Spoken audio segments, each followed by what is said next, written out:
It's time for the Volquest Mailbag Podcast, answering your questions from the General's quarters every week, right here on Volquest.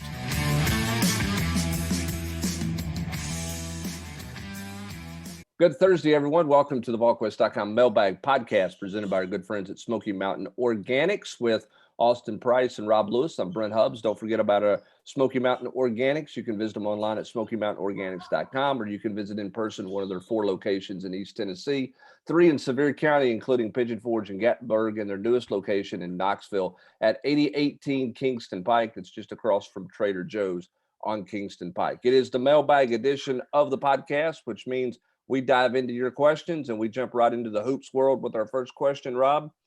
This is from Farmer Vol, and he wants to know, why do you guys think that the basketball Vols haven't been able to beat a good team away from home, including a neutral site? I know Colorado and Mississippi State aren't chopped liver, but neither are projected to make the tournament. In fact, the only projected tournament team they have beaten away from home is North Carolina in Connecticut. I know that winning away from home is tough, but they're as talented as this team is. And as good as they've been able to play at times, I just find it kind of strange that they've not been able to pull one of those games out away from Thompson Bowling Arena. Do you think, guys, that it's bad luck, or do you think it's this team missing something that makes beating good teams away from home a reality? How much does this factor your temper your expectations for potential tournament run, Rob? It doesn't temper it for me at all, because they're playing at a neutral site in the NCAA tournament is about as similar to playing at Arkansas as playing at Neyland Stadium or playing at West High School. There's no comparison. Just, and it's not, they lost to Alabama without Fulkerson, without Kennedy Chandler. Arkansas is as good of an environment as you're going to see in the country. Kentucky, Rupp Arena, crowd speaks for itself. Villanova's a top 10 team. Texas Tech is a fringe top 10 team. I mean, it's just hard to win on the road. I mean, I'm not trying to make excuses for them. I mean, I think it's a little bit of an anomaly that they lost all those games, but a bounce here, a bounce there against Texas Tech and Alabama, and Tennessee wins those games. So no, that doesn't really do much for me as far as thinking about what they might be able to do in the NCAA tournament. Because again, those crowds, those environments are nothing compared to playing in a true road game. Yeah, road games are road games, and you're not playing any of those in the NCAA tournament.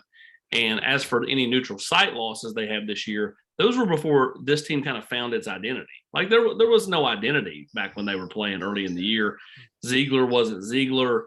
You didn't have some of these other kids that are stepping up. Kennedy Chandler really started to find his footing of late.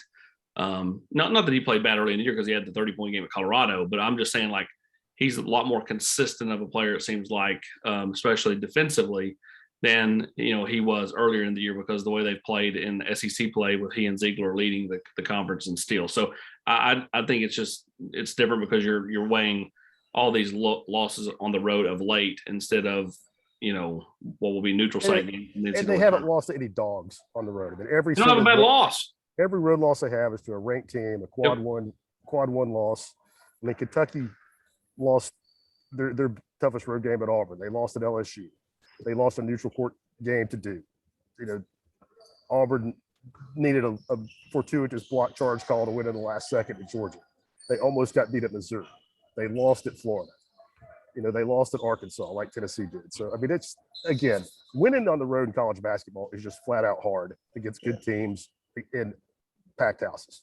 Would your bigger concern about this team in terms of expectations for postseason tournament run is whether or not somebody can knock down that game winner, because they've had multiple opportunities for that. Yes. They've not been able to do that. Rob, is that a bigger concern, or do you think that's just, hey, the shot didn't go down, they didn't have their best weapons all the time when those shots presented themselves?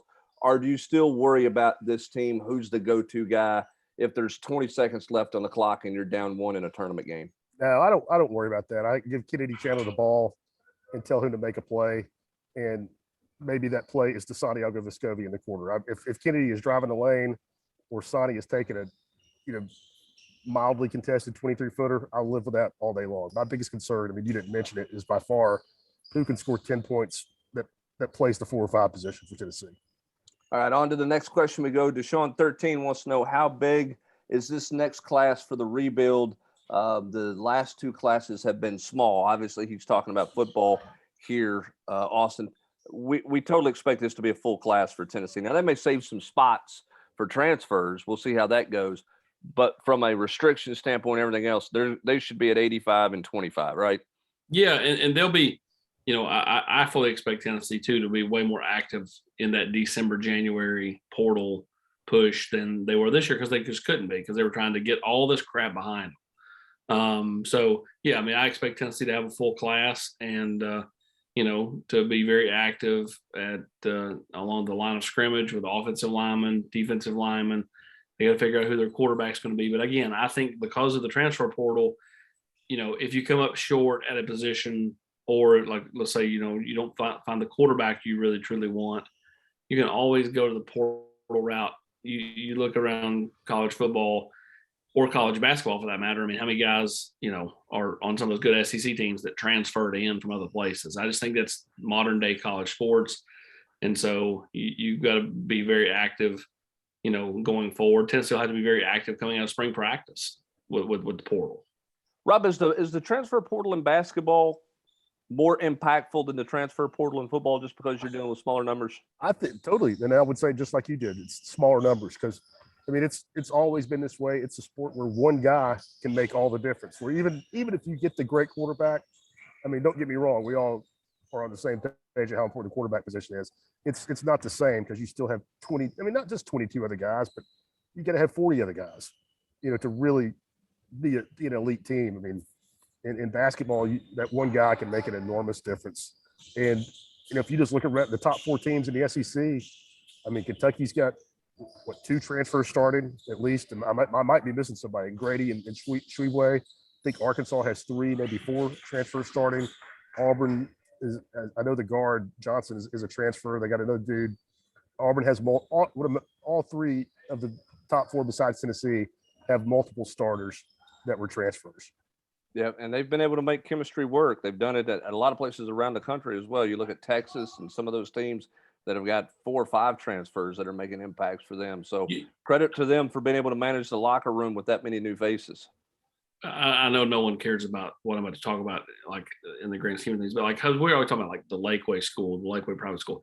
It's a lot easier to get softball, volleyball, basketball off the mat with 1 or 2 good players than it is a football program, because you have to have more guys. So that, again, like even like a sport like baseball, softball, when you can bring in the right pitcher or hitter, that could put the team over the top, just like Rob said with basketball. Football is just a different deal. You've got to bring in a lot of guys to kind of put them over the top, in my opinion. Hey, Pete, right. What kind of impact is the transfer portal having on the golf team? I'll tell you later. Never know, Rob. You never know. Oh, I think that's almost an AP wink if you had a video. Story written, Hubbard, story written. All right. All Vols Recruiting wants to know, does Tennessee have a legitimate shot at Kyler Casper? I think he would be a great fit for Tennessee. And what are Tennessee's chances with AC Mason Young? AP, I think with AC Mason Young, it's about size and speed. And does he have enough of the combination of both for him to be an SEC football player? I think the jury's still out a little bit there. What about Kyler Casper? As far as Kyler Casper, yeah, I mean, he'd be a great fit for Tennessee. One of the top receivers in the country. Can you get him here from Arizona? Yeah. Can you get him here from Arizona? And I think that's what it boils down to, is like him getting to campus. Obviously, the one guy he's heard the most from is Cody Burns.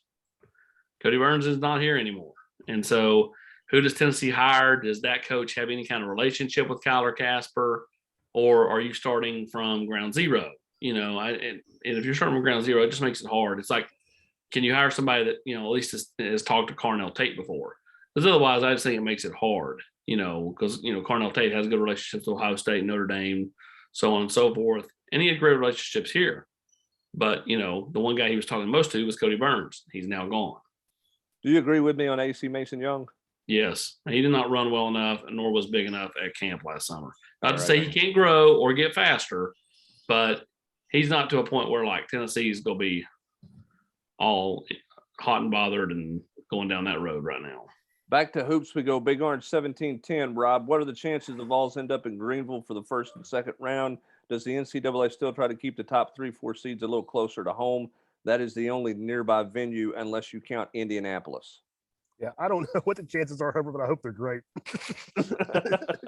Yes. And Everyone does, and they should if they can take care of a team they can that's take going care to of draw. business and finish strong. I mean, I think within reason, I think the NCAA, tries to do that. And in the first round, it doesn't matter because you got, the way they see, you get different regions and With all the pod seating. yeah, with all the pods. I mean, it doesn't matter like it used to. So, I mean, unless there's really, the danger of having, 3 teams in the SEC in one region, among the top 6 seeds or something, I would think that Tennessee's chances are favorable. But again, I think a lot depends on who else makes it from the SEC, how many, or the ACC for that matter. Because I mean, everybody from those 2 conferences, or at least from the East in the SEC, is going to want to be in Greenville. Anybody ACC doesn't have a lot to worry about this year, but all those teams are going to want to be in Greenville as well. But again, I hope the chances are great, and I would think that would be a pretty solid shot if Tennessee finishes, at least. I don't think they necessarily have to beat Auburn, but if they go 3-1 here or 2-1 now, with Arkansas, Georgia, and Auburn to finish, what would that put them 12-6 in the league? Beat who they're supposed to beat on Friday in Tampa. No matter what happens on Saturday, I would think they would be a 3 seed and have a great shot at being in Greenville.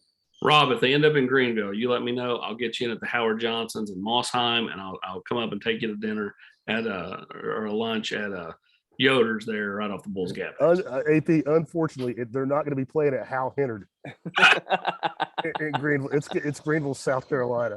I know, I'm joking. Nice reference, both of you. One would think Kentucky would be in Indianapolis. Would be the yeah, I would agree for them. As a 1 or 2 seed. Yeah. But not if they're in the same region as Purdue. I mean, that's if Kentucky was the 2 and Purdue's region and Purdue was the 1, or vice versa, they're probably both not getting Indianapolis. Yeah, that's a good point too. So we'll see how it all shakes out. A lot of it depends on not just where your team's seated, as Rob mentioned, but where some other teams are seated in your geographical region. By the way, Florida losing at home to Arkansas hurt. That would have been a nice one to get, and that's a tough one for them because that's a home court. They needed to steal that one to help. Especially following up the Auburn win. Yeah, and they played well enough. They just faded down the stretch. I mean, they were in it, but that's one that's going to hurt them. They still get Kentucky at home in the finale. So, I don't know if that's enough to overcome. Hey, incredible home schedule late then, huh? Yeah, pretty favorable. Yeah, certainly. But then Tennessee's catching Kentucky, Auburn, and Arkansas in the last 3 weeks too. So. Yep, that's certainly not a bad road schedule for Tennessee. They got all their road stuff out of the way, hard road stuff out of the way early in the year, as we talked about in earlier podcasts. All right, E. Schaefer 92. I recently purchased one of Tillman's NIL shirts. Do you have any insight on how much the player benefits off the sale of the merchandise? For example, does he get a set dollar amount off of each shirt sold? AP, do you know how those deals work? Aren't they kind of everybody's deal's a little bit different? Everybody's deal's different.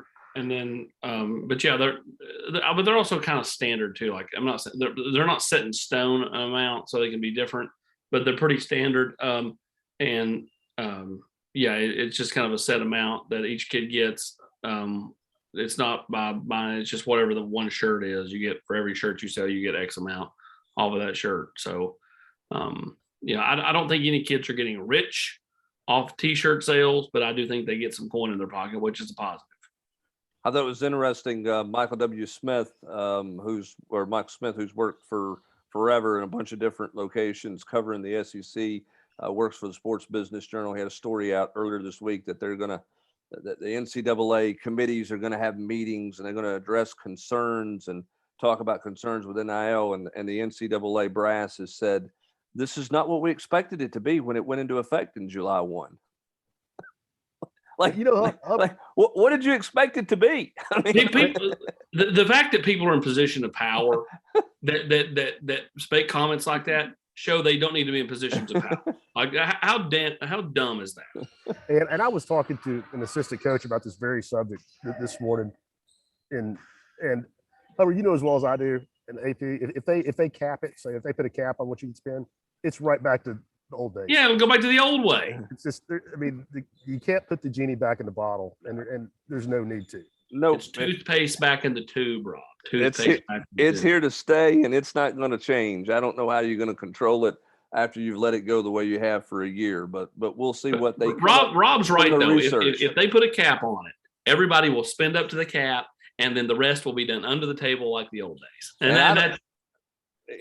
And I don't know that the federal government is going to sign off on a cap.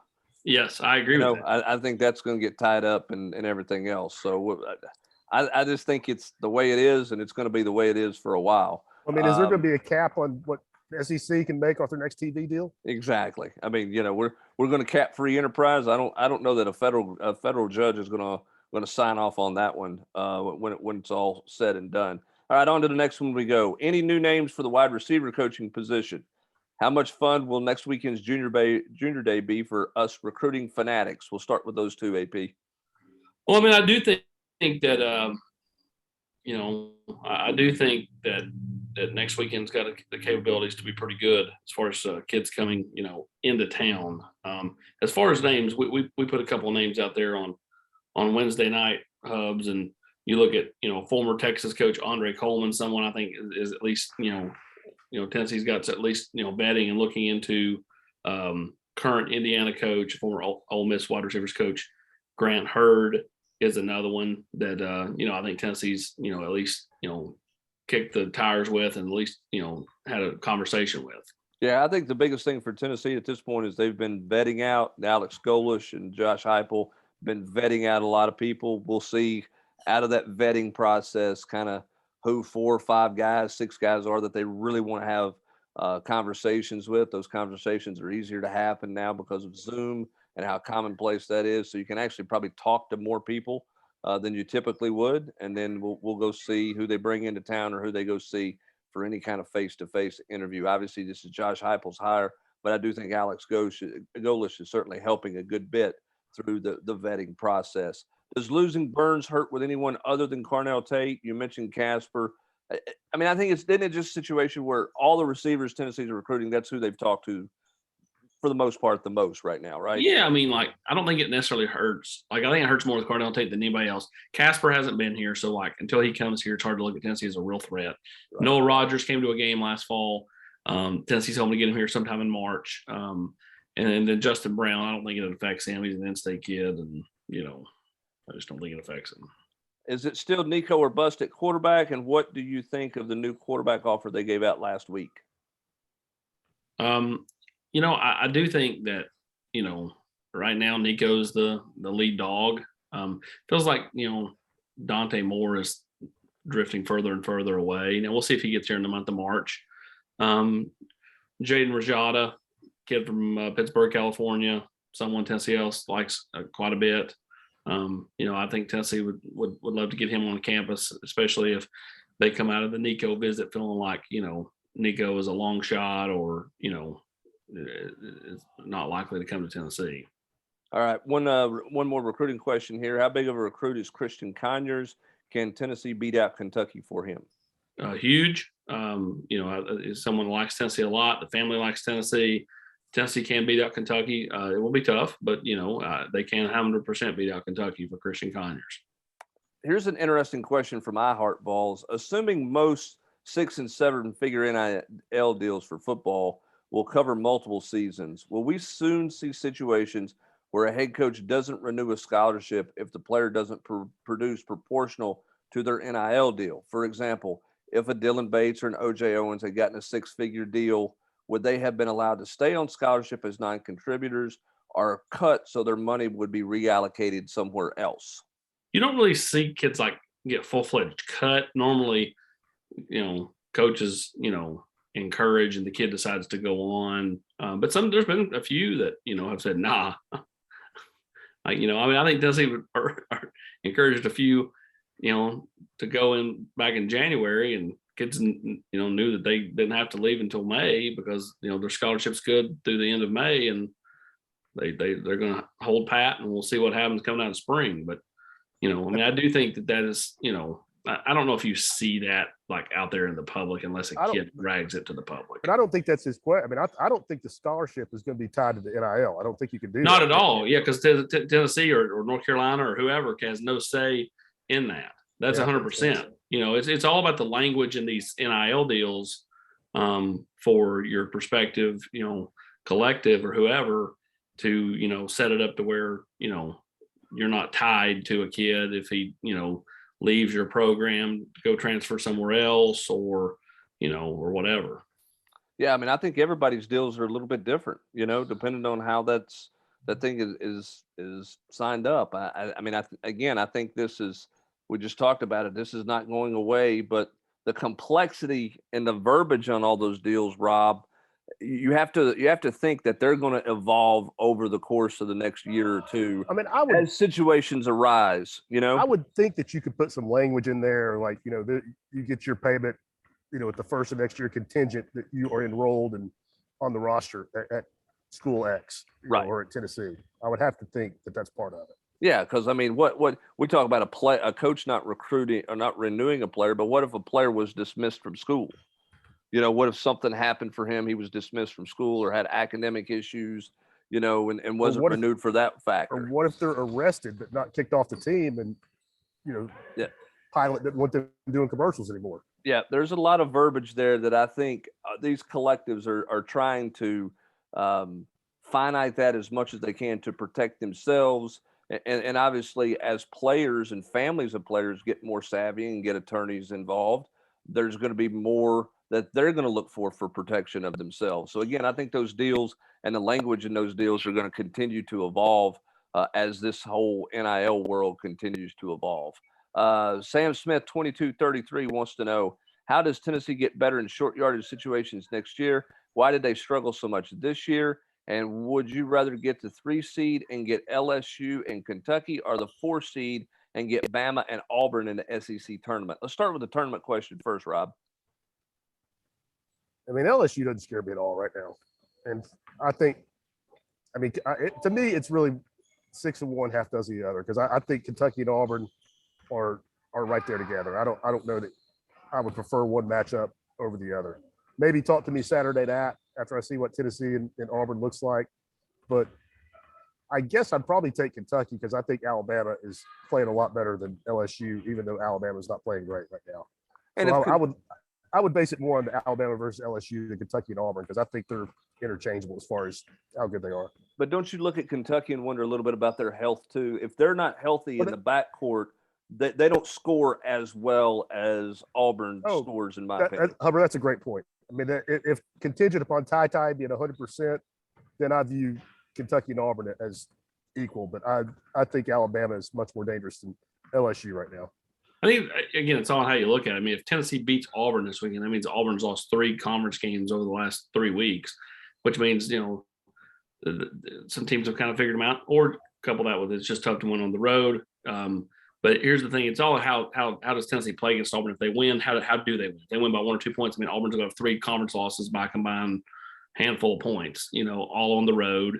So I probably would lean with Rob too, going with Kentucky and LSU over Alabama and Auburn. Feels to me like Kentucky's a little better matchup for Tennessee. Plus, Rick Barnes has had much more success versus John Calipari than he has against Bruce Pearl. So I think from a game planning matchup standpoint, I think Tennessee would be more comfortable there. All right, last 2, and we're out the gate. Back to his short yardage question.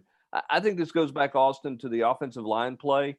We had this conversation in the podcast a couple of weeks ago, and I think I made a reference that a receiver is more important than an offensive lineman. When you look in the grand scheme of thing, and using Jamar Chase as kind of an example where the Bengals did not draft an offensive lineman. And I had an old dear friend of mine said, hey, I get what you're saying there, but if you're going to win in college football, you got to be able to put the ball down at the 5-yard line and go 4 plays and score, running the ball in. And so whatever you got to do to fix that is what you got to do if you're Tennessee. I think that's a bigger running back, which Josh Heupel's been looking for, and better play on the offensive line, Austin. Yeah, I agreed. I mean, the nastiest offensive lineman you had went to the NFL. So, like, who can replace Cade that's going to be nasty and kind of play with a mean disposition?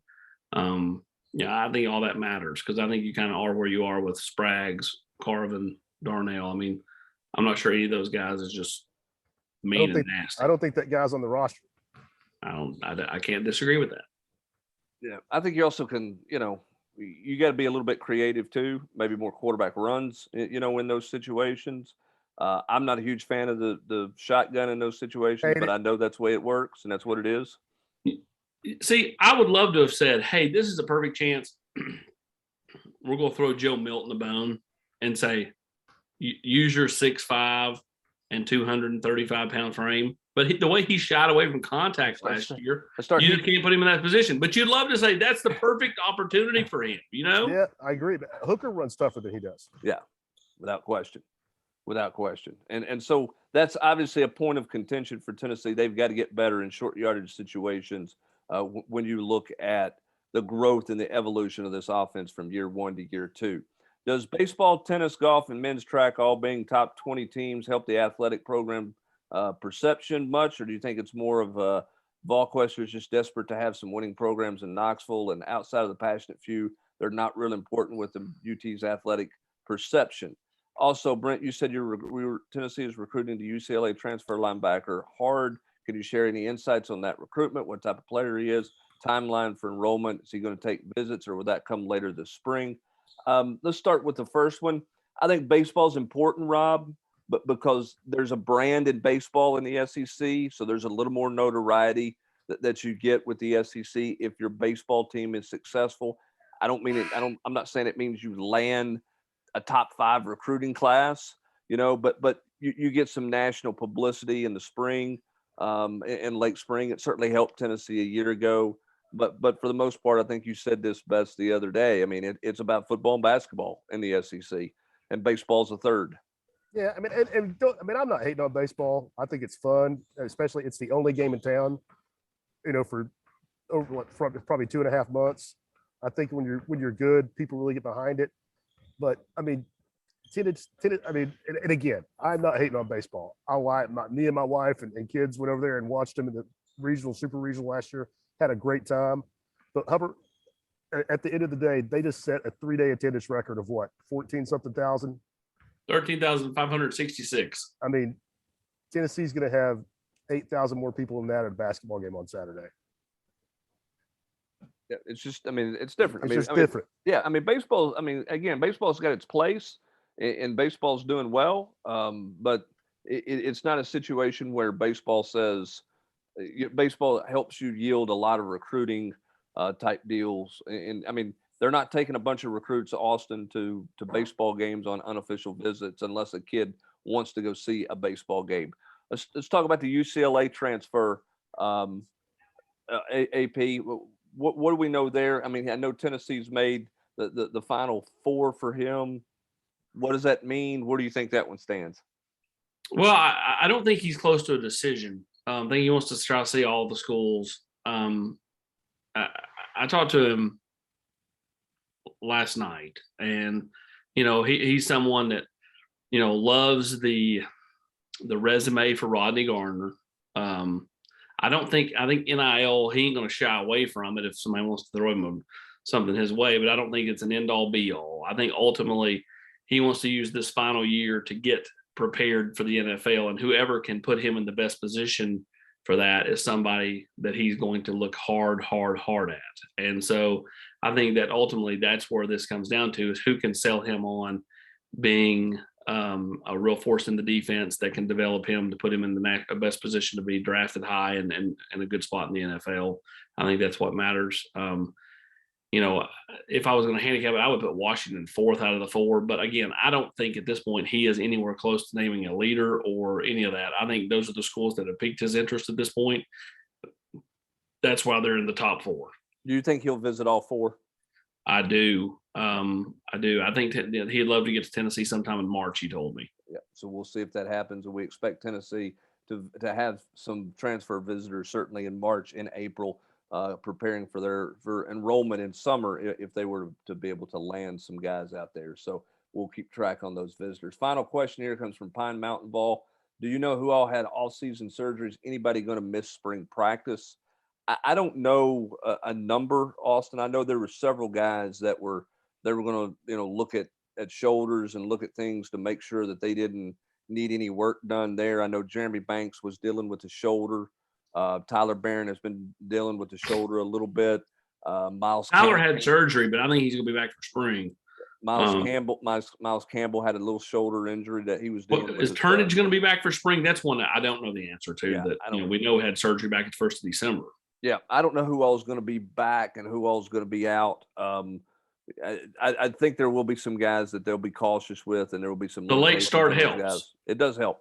Late start definitely helps. So we'll get an update on that hopefully here in the next week or two when Josh Heupel meets the media. And of course, Tennessee spring practice slated to start after spring break in the middle of March. That's going to do it for this edition of the Volquest.com Mailbag Podcast presented by our friends at Smoky Mountain Organics. For Rob Lewis and Austin Price, I'm Brent Hubbs. Thanks for joining us. Have a great rest of your Thursday, everybody. You've been listening to the Volquest Mailbag Podcast every week right here on Volquest.